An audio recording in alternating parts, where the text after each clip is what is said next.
So far away, Lucas. What are your thoughts on the Iron Man movies? I fucking love Iron Man. Iron Man's pretty cool, isn't it? Man, it's great that we have at least one good superhero-based cinematic universe. Anyway,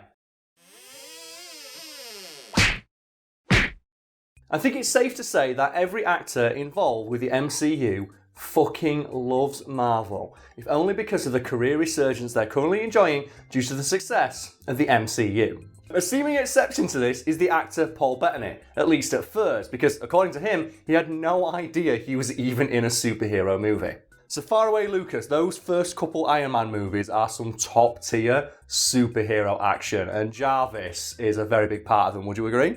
Oh, yeah. He's the closest thing Tony Stark has to a confidant, and a friend in some cases in those movies. And it's arguable, in my opinion, after watching those movies again recently, Jarvis has a stronger claim to being Iron Man than Tony Stark. Because basically, when Tony Stark's in the suit, Jarvis is doing everything. For example, I watched Iron Man 2 yesterday, and there's a scene where Iron Man's being chased by the Hammer drones, and he flies through a statue, and all the Hammer drones just crash into the side of it and explode. And before he does that, Jarvis just plots out the perfect course to fly through to not get injured, and then Iron Man follows it. It's like, so did Iron Man actually do that, or did Jarvis do that? Keep in mind, the whole point of that movie is that a human-controlled suit is better, while the AI Tony Stark invented is piloting his suit better than he possibly could.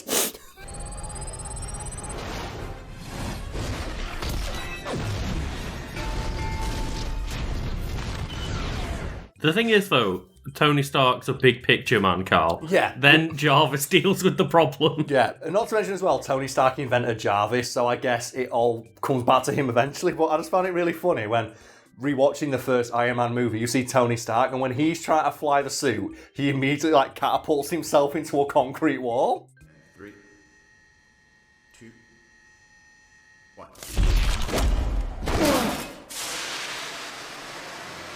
And then the instant Jarvis starts taking over, suddenly he can fly everywhere and he's doing backflips and shit. It's like, yeah, maybe Jarvis is the one you should put in the suit, Tony. The thing I love about Jarvis, though, is, not only does he pilot the Iron Man suit, but, he controls Tony Stark's house and kicks his booty calls out. It's like, what a fucking bro Jarvis is. You are not authorized to access this area. That great scene with that journalist. He's like, look, Tony, how do you, respond to, the accusations that you are the merchant of death? And he's like, but do you want this dick, though? And she's like, yeah, I guess I kind of do. You ever lose an hour of sleep your whole life? Be prepared to lose a few with you. And rewatching those first two movies, I miss dickhead Tony Stark. You forget how much of a bellend he is in those movies, and it's so good. Yeah, he has such a character progression over the 10 years that he was Iron Man. I'd argue has a better character progression than Steve Rogers, because I watched Civil War. People might have guessed, I've been stuck in lockdown and watching all the MCU movies. And I would argue he has a better fucking arc than Captain America, because Captain America, I've talked about it on the channel before, he has this weird, insane, just medal lust. All he cares about is glory and honour. Yeah. And he's constantly just proving himself to be a hypocrite. Like when he talks to Tony Stark, it's like, look, Tony, I get it. Bucky killed your parents, but you can't let that cloud your judgment. Anyway, I'm going to kick your ass because Bucky is my friend. It's like, what? Yeah, Bucky's not a bad guy. I know he's not a murderer. And then you have that scene where he's punching police officers with the riot baton that they use to knock down doors with his super-powered vibranium arm.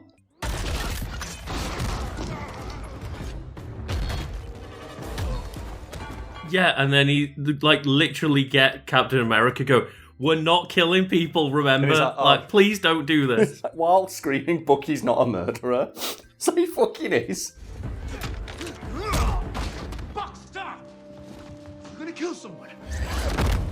Right, so Jarvis, though, he is played by just the awesome Paul Bettany, right? Yes, Paul Bettany plays Jarvis and then later Vision. But while he was playing Jarvis, Paul Bettany had arguably one of the easiest gigs in Hollywood. Because according to him, his role of Jarvis required him to turn up for filming for about 2 hours, record all of his line in a sound booth, and then walk away with a large pile of money. Something he would later recall made him feel like a pirate, because he was walking in, doing, in his mind, virtually no work, and then walking out with a large sack of money with a Disney logo on it. I feel like a pirate. I walk in, I do say some lines on a piece of paper for 2 hours. They give me a bag of money, and I leave. Yeah, and I think the role of Jarvis itself probably really helps that, because there's no real emoting involved. It's just saying words. Yeah, but there is a little bit of emotion. Like, there's some sarcasm there, isn't there? Like, Jarvis is very clearly supposed to be like an English-style butler, which is later contextualised when you find out Jarvis is based on an English butler Tony Stark had as a kid. Jarvis? Have we ever met that guy? You meet a lot of people, sir. But I can't understate how easy this job was, because not only did Paul Bettany not have to do anything beyond sitting in a sound booth for a couple of hours, literally less than half a day's work, he also didn't have to come in when any of the other actors were there, because Jarvis's lines were amongst some of the last things recorded, and they were just inserted in post-production, which meant that he had no context for what he was saying. He was just handed a redacted version of the script, because fun fact, folks at home, Paul Bettany had no idea what was happening in the first 2 Iron Man movies, because he had all of his lines without context and just read them out as instructed and then left. Do you literally not read the whole script? I don't get sent the whole script. Really? Oh, God. Yeah, they're really secretive. I guess that makes sense. And it made things incredibly awkward for him, because the Iron Man movies were, smash hit. They launched the MCU. And Paul Bettany found himself being interviewed a lot by, nerd interest sites. And in those interviews, he talks about how, look, I can see that you're a fan of this medium, but I'm not. I'm not interested in comic books. I'm not a comic book guy. Also, I don't know what happens in these movies because they don't send me a full script. And even after the movie comes out, I don't watch them because they're not my thing. My kids do, but I don't. So he didn't even watch them. And he's in them. So it's totally bizarre, and I have no idea what those movies are like. My kids love them. My kids have seen them. It's not because of any snobbishness. It's just not my thing. Fans come up to you in the street and say, "Oh man, I love you in Iron Man." It's like, what's an Iron Man? Because this is fucking true, folks at home.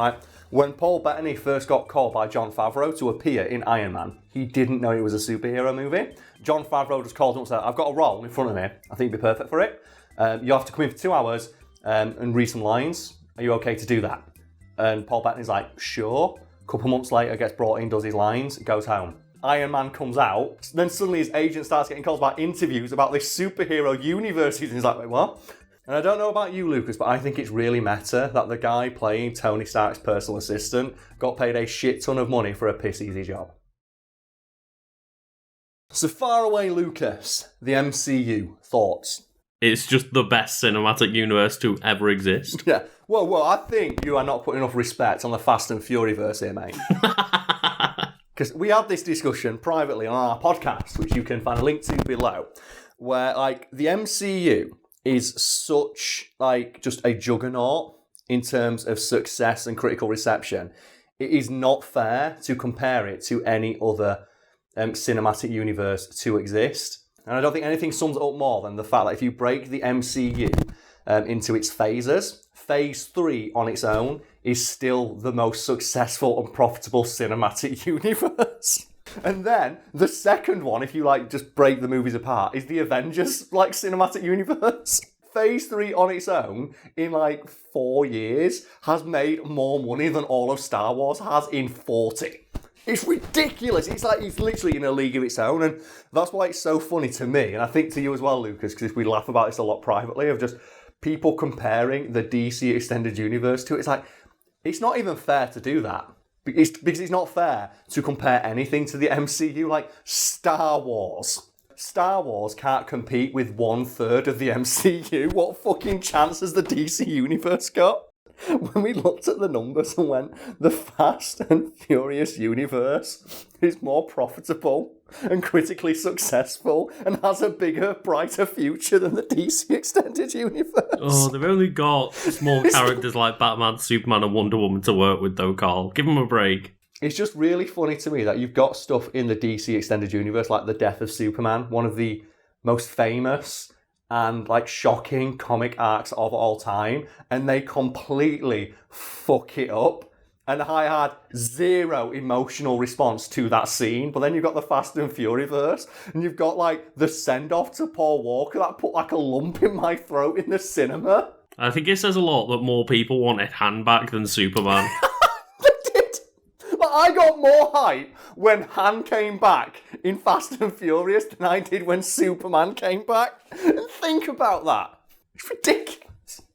Like, as well, there are more big-name actors in the Fast and Furious universe than there are in the DCU. Which we briefly touched upon at the start of the video, the fact there are so many big-name celebrities who are like, put me in the MCU, this thing, everything it touches is gold. I want the career resurgence everybody else has enjoyed. And that contrasts so starkly with all the news that came out about the DC universe, where you've got Ben Affleck going, I fucking hate being in these movies. Yeah. So I don't want to be in these movies anymore. And then he realised, oh man, COVID happened and there's no chance we're going to be in a proper movie anytime soon. Fuck it, give us the Snyder Cut. I'd like to get paid $10 million for reshoots, thank you. Says it all, doesn't it? The only way that universe could get anybody involved with it, supporting it, is a global pandemic that stops them from doing actual work. It's like, oh, do you want to get paid millions of dollars for doing like reshoots? Yeah, sure, why not? I'm not going to be in a real movie anytime soon, am I?